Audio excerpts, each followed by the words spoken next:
Halo anak-anak, selamat pagi. Selamat berjumpa kembali.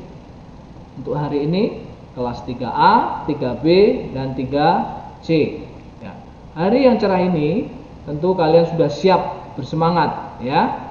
Nah, Bapak masih melanjutkan untuk tema 3A, subtema 1 pembelajaran 6. Ya. Nah, di gambar kalian sudah melihat bahwa di ujung sini ada matahari ya. Nah, nanti kita belajar tentang manfaat sinar matahari, kemudian ada juga tumbuhan, manfaat tumbuhan, kemudian manfaat hewan, dan juga ada matematika, yaitu tentang soal cerita.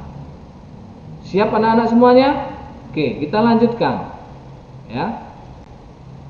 Nah, kita sudah mengenal atau sudah mengalami kejadian di setiap hari. Nah, kalian tentu sudah paham. Siapa yang sudah paham tentang manfaat matahari? Oke. Manfaat matahari salah satunya apa? Coba. Oke, ya. Yaitu sebagai sumber utama bumi. Ya. Jadi dikatakan sebagai sumber energi utama bumi karena bumi sangat memerlukan matahari. Oke. Selain sebagai sumber energi utama bumi, kita bagi manusia yaitu membantu pembentukan vitamin D, ya, yaitu di dalam tubuh kita itu ada namanya pertumbuhan tulang dan gigi. Jadi sinar matahari itu membantu pembentukan vitamin D dalam pertumbuhan tulang dan gigi. Nah, bagi tumbuhan yang pelajaran yang lalu itu membantu tumbuhan dalam proses fotosintesis. Ya, tumbuhan dikenal sebagai makhluk hidup yang dapat membuat makanannya sendiri, nak. Ya, yang berasal dari tanah. Nah, dari tanah unsur hara itu kemudian diproses, dimasak atau dalam proses fotosintesis, maka menghasilkan oksigen dan sumber makanan. Ya, nah sumber makanan itu dimanfaatkan oleh manusia, ya, untuk melangsungkan kehidupannya seperti itu. Ya, cukup mengerti ya? Oke, kita lanjutkan lagi. Hewan sebagai sumber makanan, ya. Jadi manusia, hewan itu tergantung pada tumbuhan. Nah, hewan sendiri itu sebagai sumber makanan, nak. Ya.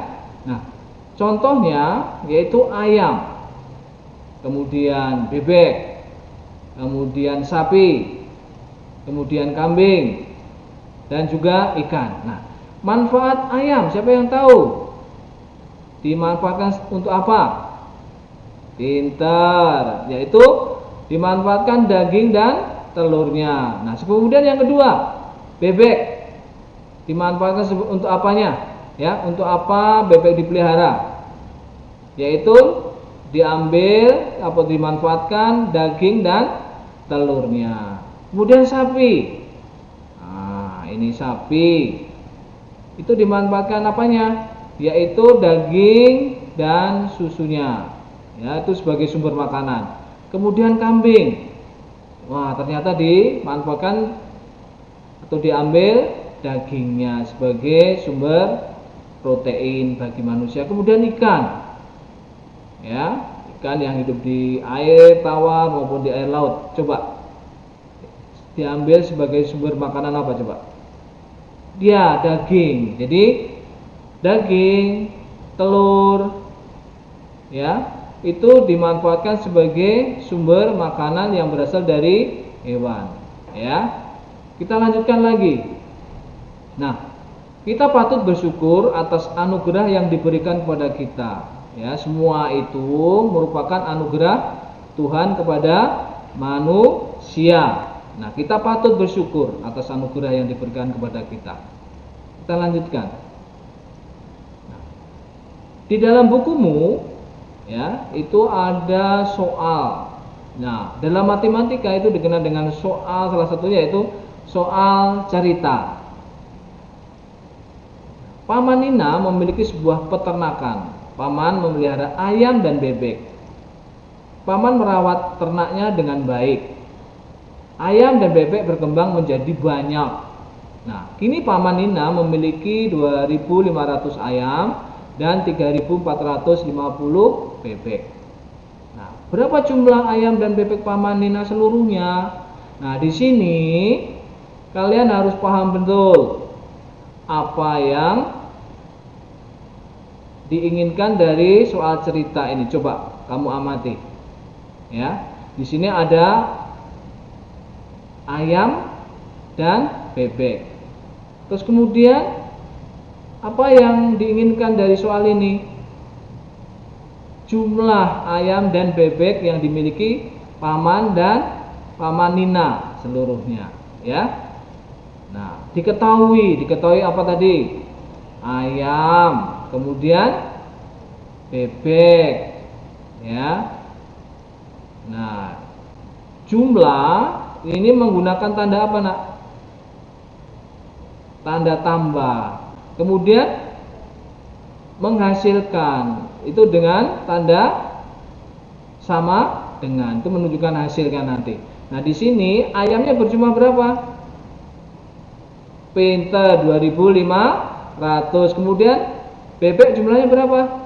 3.450. Nah, siapa yang sudah menghitung-hitung? Yuk, cepat yuk, siapa cepat dia dapat.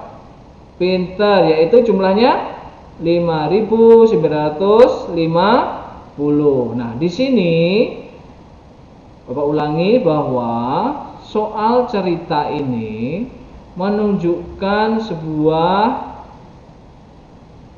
jumlah, ya. Kalau di sini dalam bentuk cerita penjumlahan.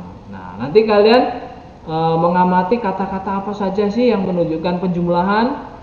Oke, kita lihat bareng-bareng, ya. Nih, kata-kata yang menunjukkan penjumlahan. Siapa yang tahu? Ayo, acungkan jari. Oke, yang pertama yaitu yang menunjukkan penjumlahan, ya, yaitu kata seluruhnya. Kemudian yang kedua, datang lagi. Ketiga, membeli lagi. Kemudian diberi. Nah, kalian bisa nggak menemukan kata-kata lain yang menunjukkan lambang penjumlahan? Ya, oke. Nah, nanti di bukumu juga ada soal di mana kalian mengubah penjumlahan, ya, angka menjadi sebuah cerita, ya, di halaman 36. Coba nanti kalian kerjakan, ya. Oke, kita lanjutkan dulu.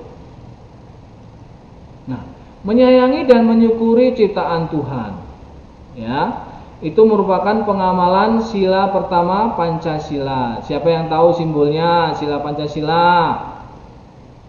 Ya, yaitu Anda bintang, simbolnya bintang. Nah, pengamalan sila pertama Pancasila dalam kehidupan sehari-hari contohnya apa? Ayo. Pintar, yaitu merawat tanaman, kemudian merawat hewan dengan baik, kemudian menolong teman yang kesulitan, seperti itu ya, Nak, ya. Di bukumu juga ada di halaman 34 itu ada soal-soal juga, ya. Di situ kalian nanti baca, kemudian dikerjakan soal-soalnya, ya. Sudah siap nanti belajar untuk mengerjakan tugas? Nah, coba nanti di halaman 36 kalian mengerjakan, ya, soal-soal yang hari ini Bapak ajarkan. Nanti kalian kalau belum jelas bisa bertanya ke wali kelas A, B, dan C, ya. Oke, anak-anak, selamat belajar. Selamat bertemu kembali pada pembelajaran